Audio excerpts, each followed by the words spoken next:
Hello friends, നമ്മുടെ അടുത്ത് നിന്ന് വന്നിട്ടുള്ളത് ഗോദ്രേജ് എഡ്ജ് SX എന്ന മോഡലാണ്. സിംഗിൾ ഡോർ ഫ്രിഡ്ജാണ്. ഇതിൻ്റെ കംപ്ലൈൻറ്റ് എന്താ വെച്ചാൽ, ഫ്രീസറിൽ ഐസ് ഓവറായിട്ട് വന്നപ്പോൾ കസ്റ്റമർ കത്തി ഉപയോഗിച്ചാണ് ഫ്രീസറിൻ്റെ ഗ്യാസ് പൈപ്പിൽ ഹോൾസ് വന്ന് ഗ്യാസ് ലീക്കായി. വെൽഡിങ് ചെയ്ത് നോക്കി, വെൽഡിങ് ചെയ്തിട്ടൊന്നും നിൽക്കുന്നില്ല. ഇനി എന്തായാലും ഫ്രീസർ പുതിയത് മാറ്റി കൊടുക്കണം.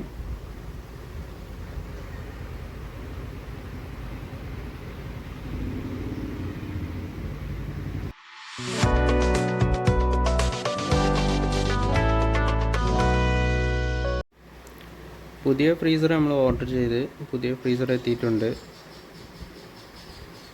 അതേ സെയിം അളവിലുള്ള ഫ്രീസറാണ്. പുതിയ ഫ്രീസർ വരുമ്പോൾ ഫുള്ള് സെറ്റായിട്ടാണ് വരുന്നത്. പൈപ്പും കാപ്പിലറി ട്യൂബ് അടക്കമാണ് വരുന്നത്.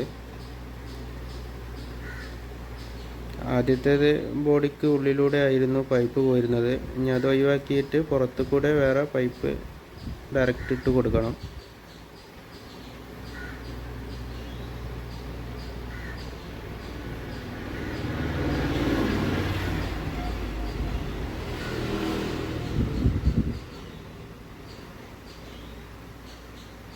പൈപ്പൊക്കെ പുറത്തേക്ക് ഇട്ട് സെറ്റാക്കിയിട്ടുണ്ട്.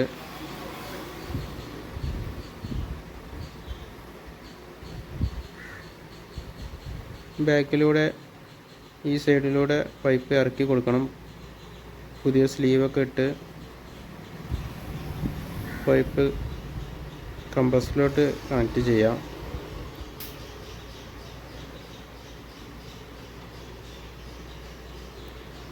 ഫ്രീസറൊക്കെ സെറ്റാക്കി. ഇതിൻ്റെ താഴെ വരുന്ന ഇതിൻ്റെ കട്ട് ഓഫിൻ്റെ സെൻസറാണ്, തെർമോസ്റ്റാറ്റിൻ്റെ സെൻസറാണ്. അതവിടെ ഫിക്സ് ചെയ്ത് കൊടുക്കുക.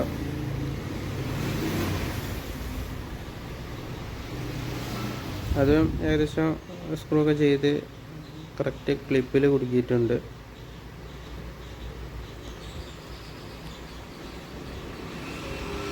അതുപോലെ തന്നെ ഫ്രീസർ 2 സ്ക്രൂവിലാണ് നിൽക്കുന്നത്. അതും കറക്റ്റ് സ്ക്രൂ ചെയ്ത് വെച്ചിട്ടുണ്ട്. ഫ്രീസറിൻ്റെ ഡോറും ഫിറ്റ് ചെയ്തിട്ടുണ്ട്.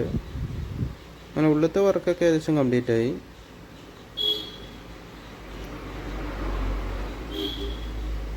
ഇനി ചെയ്യാനുള്ളത് കണ്ടൻസർ വെൽഡ് ചെയ്യാണ്. ഡിസ്ചാർജ് ലൈന് വെൽഡ് ചെയ്യുക. ഡിസ്ചാർജ് ലൈന് കോപ്പറും ഇരുമ്പായതുകൊണ്ട് തന്നെ ഫ്ലെക്സ് ഉപയോഗിച്ച് വേണം വെൽഡ് ചെയ്യാൻ.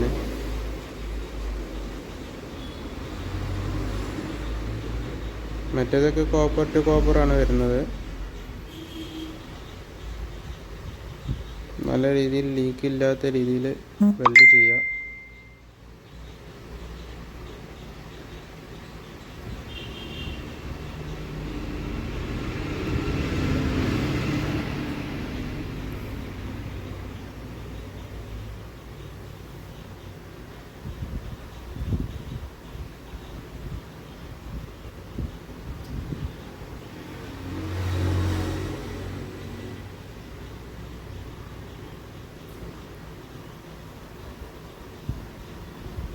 ഡിസ്ചാർജ് ലൈനൊക്കെ വെൽഡ് ചെയ്ത് കഴിഞ്ഞ് അടുത്തതായിട്ട് ചെയ്യുന്നത് ഇതിൻ്റെ ചാർജിങ് ലൈനാണ്. ഇതിലൂടെയാണ് ഫ്രിഡ്ജിലോട്ട് ഗ്യാസ് ചാർജിങ് ചെയ്യുന്നത്. അത് വെൽഡ് ചെയ്ത് കൊടുക്കുക.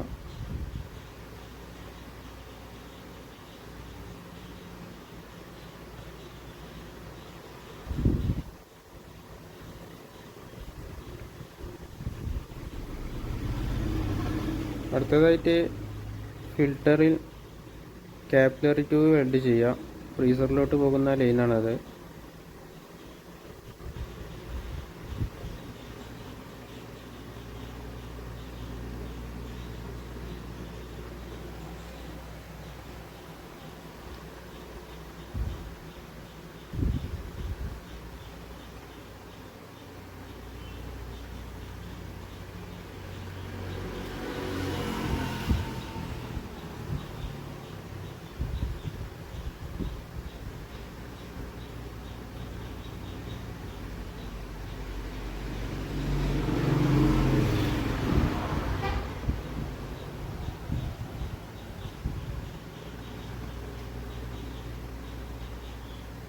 അത് ഏകദേശം വെൽഡിംഗ് ഒക്കെ കഴിഞ്ഞു.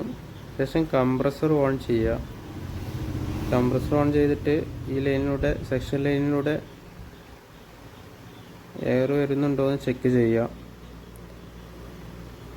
എയർ വരുന്നില്ല എന്നുണ്ടെങ്കിൽ നമ്മൾ ചെയ്ത് എവിടെയെങ്കിലും ബ്ലോക്ക് വന്നിട്ടുണ്ടാവും. വെൽഡിങ് ചെയ്ത് കൊടുത്ത് ഏതെങ്കിലും ലൈനിൽ ബ്ലോക്ക് വന്നിട്ടുണ്ടാവും. ഇതിന് കുഴപ്പമൊന്നുമില്ല, എയറൊക്കെ വരുന്നുണ്ട്.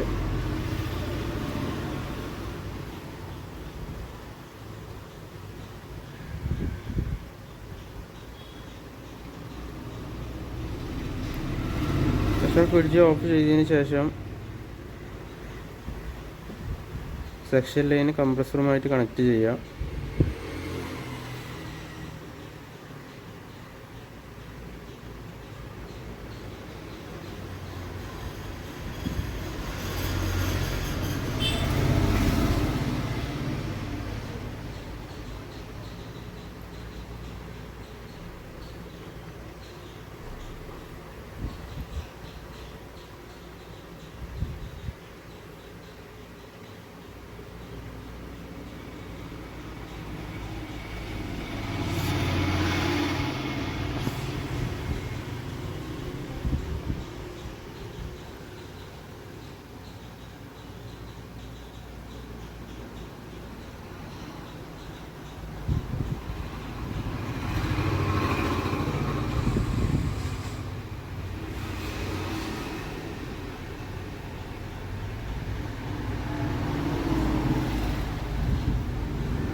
അങ്ങനെ സെക്ഷൻ ലൈനൊക്കെ വെൽഡിങ് ചെയ്ത് കഴിഞ്ഞു. അടുത്തതായിട്ട് ചെയ്യാനുള്ളത് വാക്വമാണ്. വാക്വം നല്ല രീതിയിൽ ചെയ്താൽ മാത്രമേ ഫ്രീസറിൽ നല്ല കൂളിംഗ് ലഭിക്കുകയുള്ളൂ. ഗേജ് വാക്വം പമ്പുമായി കണക്ട് ചെയ്യുക. വാക്വം പമ്പ് ഓണാക്കിയതിന് ശേഷം ഗേജിലെ വാൾവ് ഓപ്പൺ ചെയ്യുക. ഏകദേശം -30 വരെ വരണം. ഒരു 10-15 മിനിറ്റ് മസ്റ്റ് വാക്വം ചെയ്തിരിക്കണം.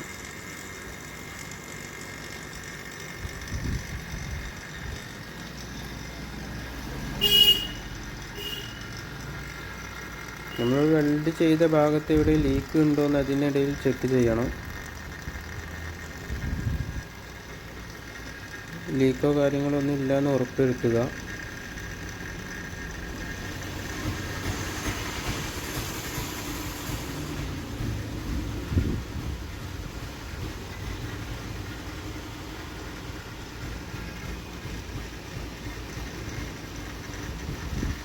ഏകദേശം വാക്കൊക്കെ ആയിട്ടുണ്ട്. 10-15 മിനിറ്റ് ആയി. ഇതിലോട്ട് അടിക്കുന്ന ഗ്യാസ് 600 എന്ന് പറഞ്ഞ ഗ്യാസാണ് ചാർജ് ചെയ്യുന്നത്. അത് സിലിണ്ടറുമായി കണക്ട് ചെയ്യുക. ശേഷം ഗ്യാസ് സിലിണ്ടറിൻ്റെ വാൾവ് ഓപ്പൺ ചെയ്യുക.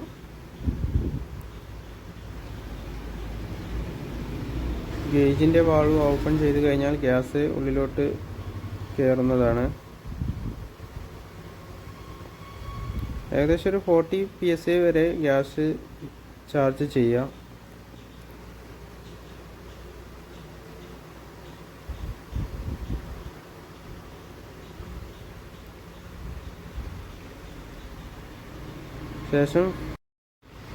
ശേഷം ഫ്രിഡ്ജ് ഓൺ ചെയ്യുക.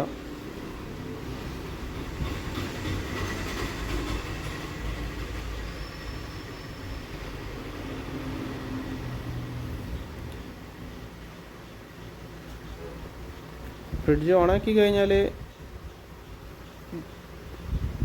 ഏകദേശം ഗേജും മൈനസിലോട്ട് വരും.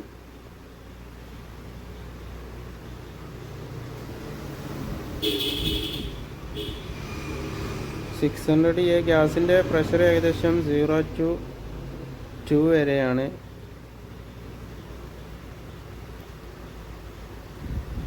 0 to 2 PSI വരെ കൊടുക്കാൻ പാടുള്ളൂ. ഓവറായിട്ട് ഗ്യാസ് ചാർജ് ചെയ്യാൻ പാടില്ല.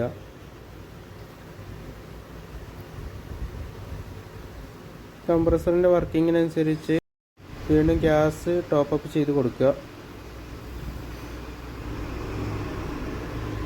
ഏകദേശം 0 to 1 PSIയിൽ കറക്റ്റ് മെയിൻറ്റെയിൻ ചെയ്യുക.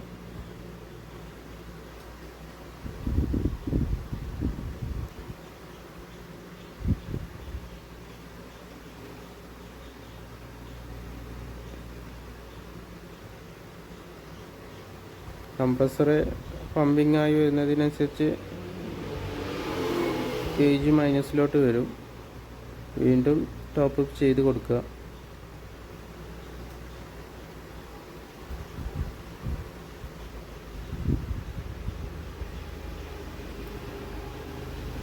ഹീറ്റ് വരുന്നുണ്ടോയെന്ന് ചെക്ക് ചെയ്യുക. കണ്ടൻസർ ഹീറ്റിംഗ് ഉണ്ടാവും. കണ്ടൻസേഷനൊക്കെ നടക്കുന്നുണ്ടോ എന്നും ചെക്ക് ചെയ്യുക.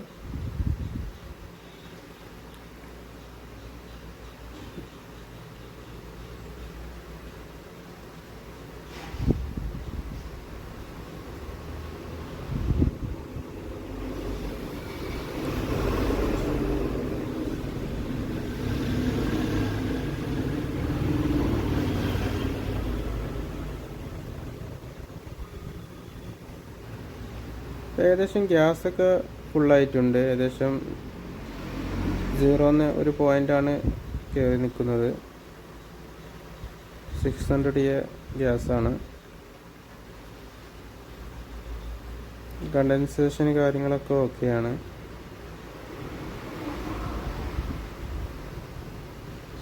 അങ്ങനെ വർക്ക് കഴിഞ്ഞ് ഏകദേശം വർക്ക് കംപ്ലീറ്റ് ആയി. നമ്മൾ ചാർജിങ് ലൈനൊക്കെ ക്ലോസ് ചെയ്ത്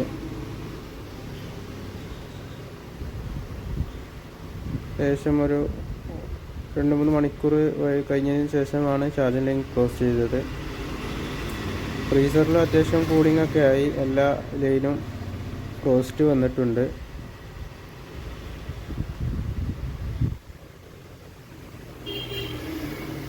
നമ്മുടെ വീഡിയോ എല്ലാവർക്കും ഇഷ്ടപ്പെട്ടു എന്ന് വിചാരിക്കുന്നു. ഇഷ്ടപ്പെട്ട വീഡിയോ ലൈക്ക് ചെയ്യുക. നമ്മളുടെ ചാനൽ സബ്സ്ക്രൈബ് ചെയ്യുക.